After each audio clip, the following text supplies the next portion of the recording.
Come on, make a wheel, a color wheel. Come on, make a wheel, a color wheel.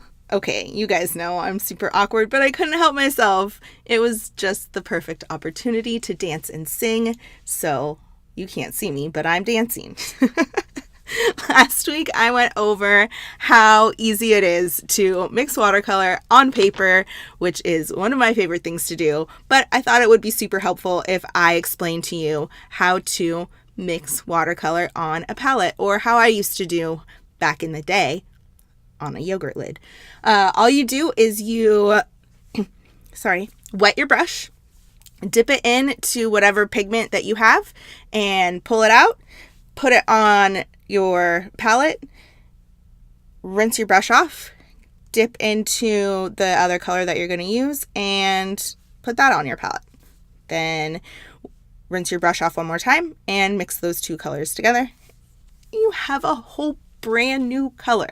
I love doing this and experimenting with different shades and all the different colors that you can make just by using two colors.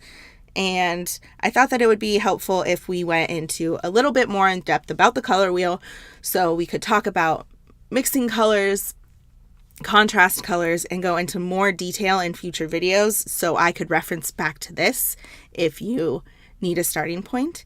And I also want to mention, I have a gift for you. Maybe because it's my birthday month. Maybe because I'm such a nice person. Maybe it's because I just love you so much. I am letting you download a copy of this color wheel so you can reference it when you're making your own, or you can just reference it when you're creating your own pieces. There's going to be a lot of future videos that reference this, so I want to make sure that you really understand what we're talking about when we're talking about contrasting colors or complementary colors. I use those interchangeably because they're kind of the same thing to me. But we'll go ahead and talk about that as I show you how to make your own color wheel. So all I'm doing here is I made a circle, dividing it into 6 parts. I'm working with the primary colors first, so red, yellow, and blue, and I'm just going ahead and filling in each triangle with one color of each. I'm making sure that the triangle tips don't touch. As you know from the last video, if the red is still wet and it touches the yellow, then that's going to bleed. I don't want that because I want to make sure that I know what the yellow looks like by itself, as well as what the blue looks like by itself and what the red looks like by itself. So make sure that when you're doing this part, you are paying very close attention that those colors are not touching. So what I'm doing on the in-betweens is I am just reminding myself, hey, those colors that I made at the beginning of the video, this is what happens when I make those colors.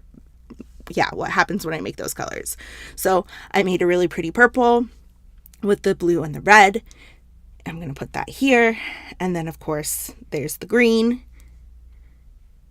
And then we talked about the orange earlier. Maybe we did. Maybe we didn't. I don't know. But you guys get the idea.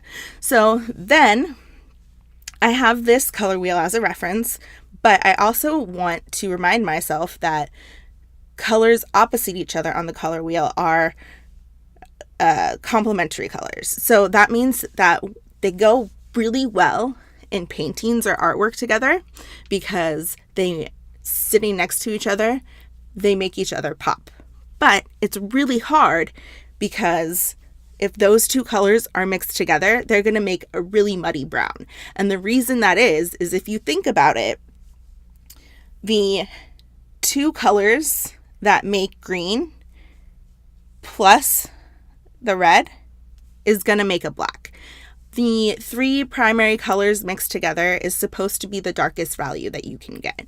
And so when you mix the 2 complementary colors together, you get sort of different brown and deeper, darker tones, which can be beautiful and have their place, but you have to be very careful when you are working with these colors. So I'm going to get into all of those details in a later video. I just wanted to remind you of the details of the color theory and offer you this free download because I thought it was fun and it could be helpful. Let me know in the comments below if there's other lessons that you think would be helpful, and I can't wait to see you next week. All right, until then, bye.